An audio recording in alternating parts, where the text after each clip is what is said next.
एक खामोश सहराई बस्ती में जहां मिट्टी के बने घरों के दरमियान आजान की आवाज आहिस्तगी से गूंजती थी, एक नौजवान ताजिर यूसुफ रहता था। वो अपनी जहानत और कारोबारी महारत की वजह से जाना जाता था। उसकी दुकान हमेशा मुनज्जिम रहती और हिसाब किताब दुरुस्त होता। मगर लोग ये भी कहते थे कि यूसुफ को इंसानों से ज्यादा नफा अजीज है।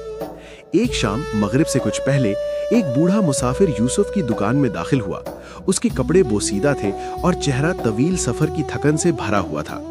उसने नरमी से कहा कि उसे सफर के लिए खाने की जरूरत है, मगर उसके पास पूरे पैसे नहीं हैं और वो वादा करता है कि वापस आकर अदा कर देगा।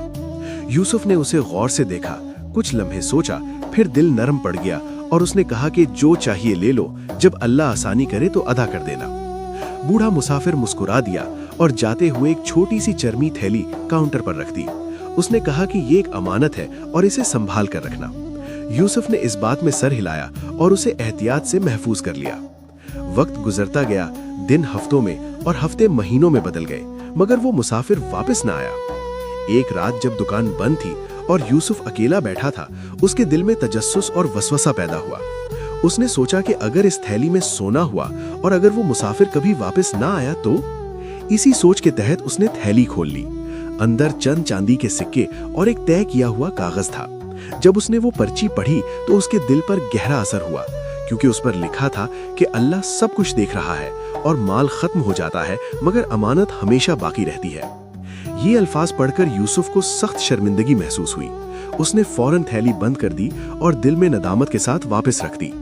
कुछ ही अरसे बाद उसका कारोबार खराब होने लगा। काफले उसके रास्ते से गुजरना छोड़ गए, सामान खराब होने लगा और नुकसान पर नुकसान होने लगा। जो लोग कभी उसकी तारीफ करते थे अब उससे दूर होने लगे। एक रात दिल से टूटकर यूसुफ मस्जिद चला गया। ईशा की नमाज के बाद उसने अल्लाह के हुजूर हाथ उठाए और आजिज़ी से दुआ की कि अगर उससे किसी का हक मारा गया है तो अल्लाह उसे सीधे रास्ते पर लौटा दे। इस दुआ के बाद उसके दिल में अजीब सा सुकून आ गया। अगली सुबह यूसुफ की दुकान के दरवाजे पर वही बूढ़ा मुसाफिर खड़ा था। यूसुफ ने फौरन वो चरमी थैली निकाली और बगैर किसी कमी बेशी के उसके हवाले कर दी। उसने कहा कि उसने इस अमानत की हिफाजत सिर्फ अल्लाह के खौफ से की है।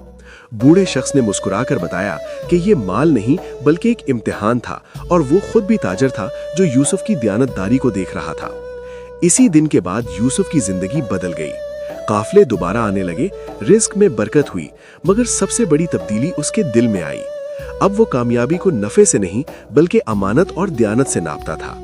बरसों बाद जब यूसुफ इलाके के मुअज़्ज़ज़ तरीन ताजरों में शुमार होने लगा तो वो अपने शागिर्दों को यही नसीहत करता था कि दयानतदारी का एक छोटा सा अमल भी